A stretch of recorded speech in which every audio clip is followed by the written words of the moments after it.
రీతికి అయితే తొందరగా లేచి అరణ్య ప్రాంతానికి వెళ్ళి ఆయన ప్రార్థన చేసిన వాక్యం ఉంది. హల్లెలూయా. అంటే మోకరించి ప్రభు సన్నిధిలో గడపాలి, మన ప్రార్థన గడపాలి. 40 రోజులు ఉపవాసం ఉన్నప్పుడు ఎలా ఉండాలంటే మనము అగ్ని జ్వాలలే మారాలి. మోషే 40 రాత్రులు పగలు ఆ పర్వతం మీద ఎక్కినప్పుడు దేవునితో మాట్లాడుతుంటే ఆయన ముఖంలో మారిపోయింది, ఆయన చర్మం మారిపోయింది, ఆయన స్వరూప సౌందర్యం మారిపోయింది.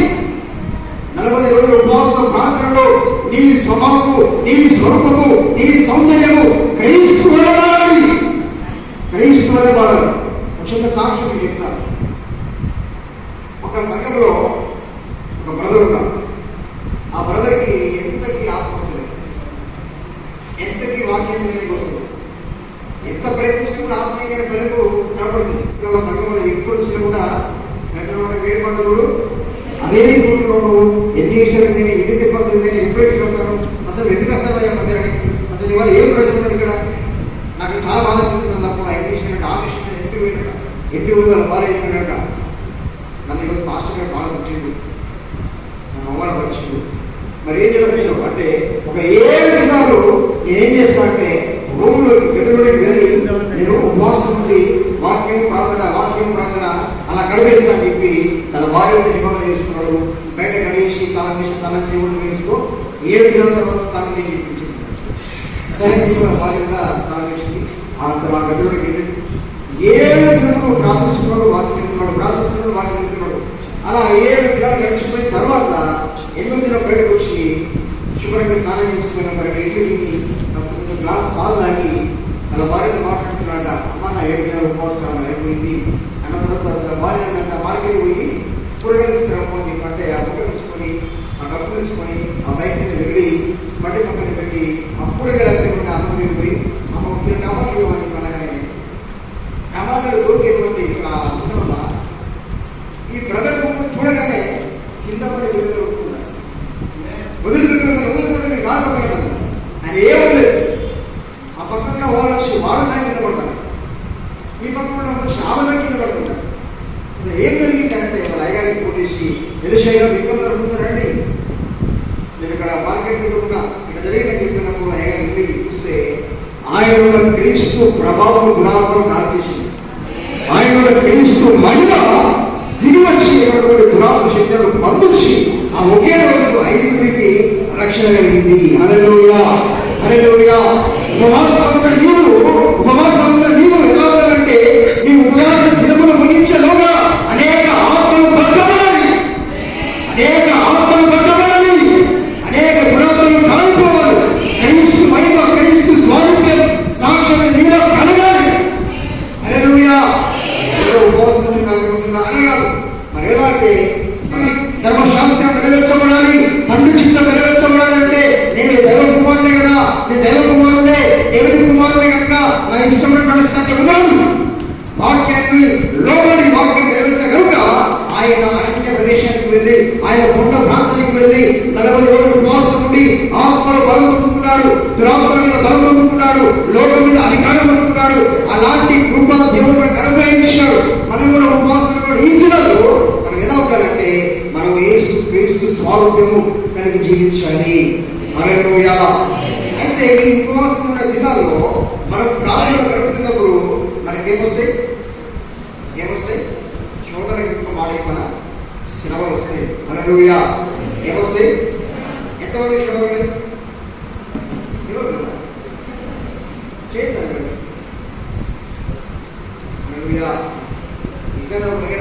మనకు శ్రమలు వస్తాయి. ఏమొస్తాయి? శ్రమలు వస్తాయి. ఆ శ్రమలో జయించాలంటే మనం ఏం చేయాలి? మరి పూస్తున్నా కదా,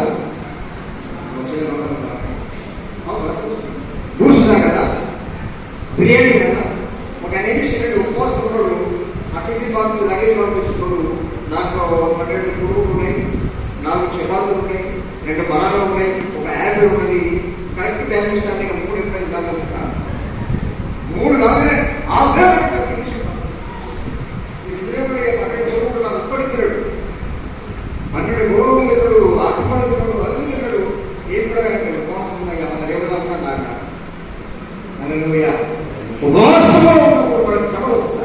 శ్రమలు వచ్చినప్పుడు మనం ఏం చేయాలి?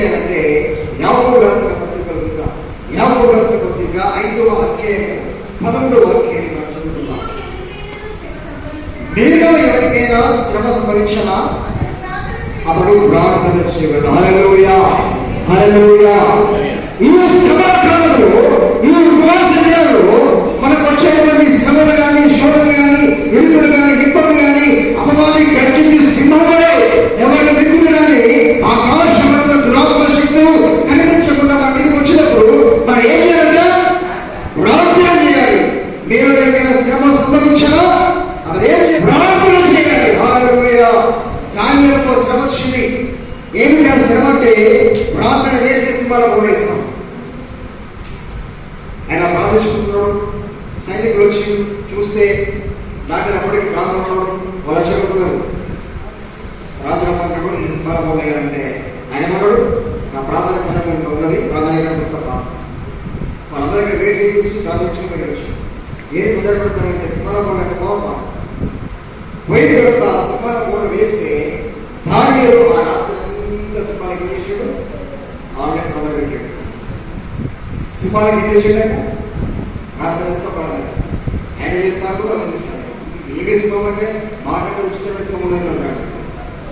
ఏమే సింహం అంటే ఈ సింహం అంటే ఆయన శ్రమలో పుట్టబడి ప్రార్థన కలుగులు కాల్చబడి ఏమి స్వామిపై బతుకులు ఉపవాస కలుగులు అతను శుభ్రపరచబడి ఆత్మలో నింపబడి సింహాల త్వరలో వేసిన తర్వాత అన్నటువంటి సింహాలు ఆయన చూసి తలవంచుకొని మౌనంగా తలవంచుకొని అనాలంగా దానిలో అందుకని వాక్యంలో మాట ఏంటంటే అపవాది గంటికి సింహపడే ఎవరిని విధులను వచ్చినప్పుడు వాడు ఎలా వస్తాడంటే అనేకమైన శ్రమల దగ్గరికి వస్తాడు, అనేకమైన శోధనల దగ్గరికి వస్తాడు. అలా వచ్చినప్పుడు మనం ఏం చేయాలంట? మోకరించి ప్రార్థన ఆయనము పట్టుకొని మనం ఏం చేయాలి? కరువాలి. హల్లెలూయా, హల్లెలూయా. ప్రార్థన ఆయుధంలో ఉండాలి. ప్రార్థన ఆయుధంలో ఉండాలి. ప్రార్థన శక్తులను పొందుకోవాలి. అలా పొందుకున్నప్పుడు ఏం చేస్తామంటే ఎంతటి శక్తులైనా, ఎంతటి దురాత్మలైనా, ఎన్ని శ్రమలైనా కూడా మనం ఎదిరించగలుగుతా. హల్లెలూయా. ఒక కుటుంబంలో చాలా పేద కుటుంబం. ఎంత పేద కుటుంబం ఉంటే కనీసం చికెన్ కూడా వండుకోవడానికి కూడా లేని పరిస్థితి. అలాంటి పేద కుటుంబంలో ఓ బాబాయ్ ఉన్నటువంటి తల్లి అమ్మ చికెన్ బిర్యానీ వండాలి మాట్లాడారు. ఏంటది? చికెన్ బిర్యానీ వండాలి. వాళ్ళ తల్లి అయ్యా కోడిగుడ్ల కట్ చేసుకోవడం ఎవరికి లేని పరిస్థితి. చికెన్ బిర్యానీ వాళ్ళకి ఏం చేయాలంటే ఆ బాబు అమ్మ మా సండే స్కూల్ టీచర్ చెప్పింది ప్రార్థన చేసి తీర్పిస్తారట. ప్రార్థన చేయకుండా ఆ బాబాయ్కు ఈ కవర్ కిందేసి మోకరి నుంచి చేస్తాయా మాకు చికెన్ బిర్యానీ కావాలయ్యా చెప్పి ప్రార్థించి తర్వాత ఆడుకుంటే ఒక హాఫ్ అన్ అవర్లో వాడికి ఒక డీసీ మారింది. ఆ డీసీ మారిన తర్వాత ఆ డీసీ నుంచి దిగి ఆయన పిలిచినట్టు అమ్మ వాడికి వాళ్ళు చెప్పంటే ఇంట్లో చాలా ఏంటిదయ్యా అంటే అమ్మాయి కదా ఇక్కడ బిర్యానీ ఉంది తీసుకున్న వాళ్ళకి వాళ్ళకు బిర్యానీ ప్యాకెట్ పంపించేస్తుంది. ఆయన ఎక్కడికి ఉంటే పక్క వీధిలో వివాహం జరుగుతుంది. ముస్లిమ్స్ వాళ్ళని ఆయన వివాహం జరుగుతుంది. వివాహం జరిగే స్థానంలోనే వెళ్ళుతున్న వాళ్ళ వెళ్ళిపోయింది. వచ్చిన బంధువులందరూ కూడా వెళ్ళిపోయి వివాహం జరిగింది. తెలియని పరిస్థితి మా దగ్గర చూపించింది.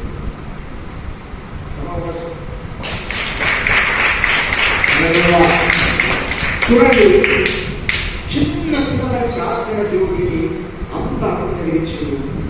మన ప్రార్థన కలిగించాం. నిశ్చయంగా నేను చెప్తున్నా దేవుడి సేవకుడిగా దేవుడి సన్నిధిలో మాట్లాడుతున్నా ఈ రోజు నీ జీవితంలో ఎన్ని శ్రమలు ఉన్నాయో, ఈ రోజు నీ జీవితంలో ఎన్ని పోరాటాలు ఉన్నాయో, ఏ రోగం చేత, ఏ వ్యాధి చేత, ఏ ఇబ్బందుల చేత, ఎవరికి చెప్పుకోలేని మనో వేదనతో అమ్మగారి చీకట్లో యోసేపు లాంటి భయంకరంగా మౌన రోదనతో సింహాల పూర్లో దాని పరిస్థితిలో శత్రుఘ్న మేషగా అగ్ని ఉన్నటువంటి ఏ శ్రమ కూడా ఈ రోజు నుంచి మగనిస్తున్నా నువ్వు నోటి నుంచి ప్రార్థన చేస్తే ప్రతి శ్రమ తొలగిపోవుగా, ప్రతి శ్రమ నిలిచిపోవుగా. ఈ 40 రోజుల ఉపవాస ప్రార్థనలో దేవుడి స్వరూపంలోకి మారుగా. హల్లెలూయా, హల్లెలూయా. శ్రమలు వస్తాయి. అయితే ఆ శ్రమలకు మనకి ఇచ్చిన ఆయుధం ఏంటంటే ఎవరికైనా శ్రమ సంభవించదా ప్రార్థన చేయవలను. ఏదైనా మనవంటి సోదర మనుషులై ఏదో ప్రార్థించాక ఆసక్తి కలిగి ప్రార్థించాలి. ఆసక్తి కలిగి ప్రార్థించాలి. ప్రార్థనలో మనకు ఆసక్తి ఉండాలి. ఏముండాలి? ప్రార్థనలో ఆసక్తి ఉండాలి. ఆ మాట అదే రోజు ఏలియా బలపడి స్వభావం మనుషులే. స్తోత్రం స్తోత్రం చూస్తే బాగా స్తోత్రం స్తోత్రం అప్పటికి బాగా స్తోత్రమయ్యా స్తోత్రమయ్యా స్తోత్రమయ్యా స్తోత్రమయ్యా అని దీవాళ డబ్బు పెట్టిన తాళవేసిన దీవాళ పైసలు పెట్టిన తాళవేసిన లేదు. స్తోత్రం స్తోత్రం అంటే నాకు సైన్యం సాధించిన పాత్రలు పెట్టినాను నాకు అవ్వైందా? అప్పటికి అక్కడ తెలియదు ఏ సునాపడం నాకు తగ్గి ఏమడిలో పాత్రలో చైతన్యమా దీనిలోకి తాళవేసినవా పప్పుడు కింద తోడించిందా? కానీ ఎట్లంటే ప్రభువా నా ప్రార్థన విన్నందుకు నీకు వందనాలు ఆయన. హల్లెలూయా. ఆసక్తి కలిగిన ప్రార్థన చేయాలని ఈ 40 దినాలు ఆసక్తి కలిగి దేవుడు ఈ 40 దినాల ఉపవాసంలో నిన్ను నేను ఏ విధంగా చూస్తున్నానంటే నువ్వు ఒక ఏలియావు. వాక్యం ఉంటుంది రోజు నువ్వు ఒక ఏలియావు.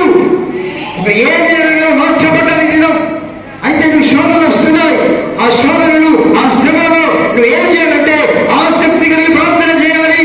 హల్లెలూయా హల్లెలూయా. అందుకే విలాప వాక్యము 2వ అధ్యాయం 18-19 వర్షంలో ఒక మాట రాయబడింది. ఏమంటే రేయి మొదటి నుంచి వెళ్ళాక ప్రార్థన చేయాలి. హల్లెలూయా. రేయి మొదటి చెవున మొరపెట్టుము, నీళ్లు కుమ్మరించినట్లు ప్రభు సన్నిధిని హృదయం కుమ్మరించుము. హల్లెలూయా. రేయి మొదటి చెవున లేచి వెయ్యాలి. ప్రార్థన ప్రార్థన ప్రార్థన ప్రార్థన. హల్లెలూయా. పెళ్లి గ్రేమ్ అనేటువంటి ఒక దైవజనుడు ప్రపంచ ప్రాంతంలో గొప్ప దైవజనుడు ఆయన ఎక్కడ కూర్చేటి ఎక్కడ సభలు ఏర్పరిచిన కూడా లక్షల కొద్ది జరగవచ్చు. లక్షలు జరగవచ్చు. అప్పుడు వాట్సాప్ లేవు, యూట్యూబ్ లేవు, ఈ ఫేస్బుక్ లేవు, ఏది కూడా లేదు. కానీ ఎక్కడ సభలు ఏర్పరిచినా కూడా కొన్ని వేల లక్షల సైతం వచ్చారు. ఎట్లా వచ్చారని చెప్పి ఒక ఇంటర్నేషనల్ టీవీ వాళ్ళు రిపోర్టర్ వాళ్ళు అడిగితే అన్నాడంట, అసలు మీ రహస్యం ఏంటి? మీ మర్మం ఏంటిదయ్యా? సార్ మీ మర్మం ఏంటిది? మీ రహస్యం ఏంటి? ఇంత ప్రవాహాన్ని ఎట్లా నడిపిస్తాను మీరు? ఇంత కోట్ల జనానికి మీరు ఏ విధంగా సుమారు చేయమని అడిగినప్పుడు ఆయన అన్నాడంట, నా దగ్గర రహస్యమైనటువంటి ఒక 3 పాయింట్స్ ఉన్నాయని చెప్పాను. ఏంటి అంటే 1 ప్రార్థన, 2 ప్రార్థన, 3 ప్రార్థన. ఆ 3 చెప్పినాయి. హల్లెలూయా హల్లెలూయా. కాబట్టి మనము ఆసక్తి కలిగి ప్రార్థన చేసే వారంగా ఈ దినం నుంచి మారుతున్నాక. హల్లెలూయా. ఇంకొక 2 మాటలు ముగిస్తా. అపోస్తలుల కార్యములు 16:24. అపోస్తలుల కార్యములు 16:24. అతడు ఆజ్ఞను పొంది చూసి బిగించెను. అర్ధరాత్రి వేళ పౌలు శీలయు దేవునికి ప్రార్థించుచు కీర్తనలు పాడుచుండిరి, ఖైదీలు విడిచుండిరి. అప్పుడు అకస్మాత్తుగా మహాభూకంపం కలిగెను, శిరస్సుల పునాదులు అదిరెను, తెరుచుకొనెను. అందరి బంధకములు దేవునికి స్తోత్రం. హల్లెలూయా. ఈ రోజు నిశ్చయంగా నీకున్నటువంటి బంధకాలు ఊడిపోవును గాక. నెత్తిలో ఒక శ్రమ వచ్చింది. ఏమిటి ఆ శ్రమ అంటే పౌలు జీవితాన్ని మనం పరిశీలిస్తే పౌలు అంటారు, నేను తరచుగా ఉపవాసాలతో ఉన్నాను, చావెళ్ళములతో ఉన్నాను, నేను బాగా ఎడతీగా ప్రార్థించాను అని పౌలు సాక్ష్యం చెప్తాడు. ఆ పౌరుకు శీలకు ఒక శ్రమ వచ్చింది. ఏమిటయ్యా శ్రమ అంటే వారిద్దరిని చెరసాల వేశారు, వారి కాళ్ళకు మోట వేశారు, విపరీతమైన దెబ్బలు కొట్టి వారి చెరసాల వేశారు. అది భయంకరమైన శ్రమలాగా ఉంది. ఆ శ్రమను దేవుడు ఏ విధంగా తప్పించారంటే వారు ఆ చెరసాలు ఏం చేస్తున్నారట? ప్రార్థన చేస్తున్నారు. ఆసక్తి కలిగి ప్రార్థన చేసి కీర్తనలు పాడినప్పుడు దేవుని యొక్క ఆత్మ దిగివచ్చి, దేవుని యొక్క మహిమ దిగివచ్చి, దేవుని యొక్క అగ్ని దిగివచ్చి వారిని ఆ చెరసాల పునాదులు కదిలింపజేసి వారి బంధకాలన్నీ ఊడిపోయాయి. ఈ రోజు నీకు వేయబడ్డ ప్రతి బంధకము కన్నీటి ప్రతి చుక్క ఈ రోజు ఏకంగా నీ బంధకాలన్నీ విడిపోయి ఒక ఆయుధంగా మారాలి, ఆయుధంగా మారాలి. ఆడబోయా ఆడవిగా మారే ఏకంగా బంధకాలన్నీ తెలిపోవాలి. హల్లెలూయా హల్లెలూయా. చివరి పడుకుందాం. అపోస్తలుల కార్యములు 12 అపోస్తలుల కార్యములు. పేతురు చెరసాలలో ఉంచబడెను. సంఘమైతే అతని కొరకు అత్యాసక్తితో దేవునికి ప్రార్థన చేసినను. ఉండగా ఆ రాత్రి చాలా మీరంతా కూడా ధ్యానం చేసుకోండి. అక్కడ కూడా సంఘం ఏం చేసిందంట? అత్యాసక్తి కలిగి వారందరూ కలిసి అత్యాసక్తి కలిగి పేదల గురించి సంఘము అత్యాసక్తి కలిగి ప్రార్థించినప్పుడు దేవుని దూతగా ఆ యొక్క చెరసాల మధ్యలోకి వచ్చి పేతురు ప్రక్క తట్టి లేపి అతన్ని ఆ బంధకాల నుంచి విడిపించినట్టుగా, చెరసాల వారిగా తెరుచుకున్నట్టుగా, ఆయన బంధకాలు ఊడిపోయినట్టుగా మనం చూస్తాం ఆ యొక్క లేఖన భాగంలో. కనుక ఈ రోజు నేను దేవుని పేరుగా చెప్తున్నాను, ఆసక్తి కలిగి ప్రార్థన చేయండి. ఆసక్తి కలిగిన ప్రార్థన సింహాలను మోయగలుగుతుంది. ఆసక్తి గల ప్రార్థన బంధకాల నుంచి విడిపిస్తుంది. ఆసక్తి గల ప్రార్థన చెరసాలను తెలియజేస్తుంది. ఆసక్తి గల ప్రార్థన అపవాదుల జయము అనుభవిస్తుంది. హల్లెలూయా. యేసు ప్రభువారు 40 దినములు ఆయన అరణ్య ప్రాంతంలో ఉండి ఆయన ఏం చేశాడంటే ప్రార్థన చేశాడు, ఆసక్తి కలిగిన ప్రార్థన చేశాడు. అదే ప్రార్థన ఆత్మ మనందరి మీద ప్రభు అనుగ్రహించుగాక. అదే ఆసక్తి కలిగిన ప్రార్థన మనందరి మీద ప్రభు దారుణంగా కుమ్మరించుగాక. దేవుడి వాక్యం దీవించుగాక.